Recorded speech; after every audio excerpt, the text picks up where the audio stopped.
کہ دودھ میں پانی ملا کر فروخت کرنا کیسا ہے جبکہ گاہک کو بتا دیا جائے؟ تو اس کی ایک صورت یہ ہے کہ گاہک کو ملاوٹ کا علم ہی نہ ہو، بتایا ہی نہ جائے، تو یہ دھوکہ ہو گیا اور یہ حرام ہے۔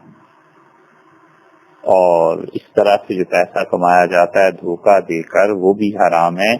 یہ چیز جائز نہیں ہے۔ اور دوسری صورت یہ ہے کہ گاہک کو پتا ہو کہ یہاں لوگ پانی ملاتے ہیں، یا جس سے وہ دودھ لے رہا ہے وہ پانی ملاتا ہے، اور صاف اقرار بھی کر لے کہ صاحب میرے پاس دودھ ہے اور پانی کا ملا ہوا دودھ ہے، آپ کا جی چاہے تو اسے لے لیں، نہ جی چاہے تو نہ لیں۔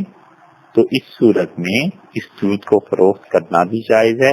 اور دودھ میں پانی کا ملانا کوئی عیب کی بات نہیں ہے۔ گھر میں خواتین بھی پانی میں دودھ ملاتی ہیں، وہ ان کے مقاصد اور ہوتے ہیں، اور اس نے پانی جو ملایا ہے اگر اس کا بھی کوئی مقصد صحیح تھا،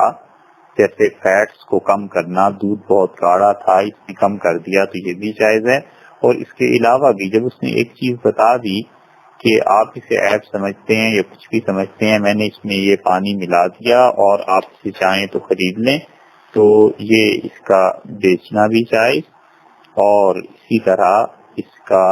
خریدنا، آمدن، سب چیزیں درست ہے۔ ایک سوال انہوں نے یہ پوچھا ہے کہ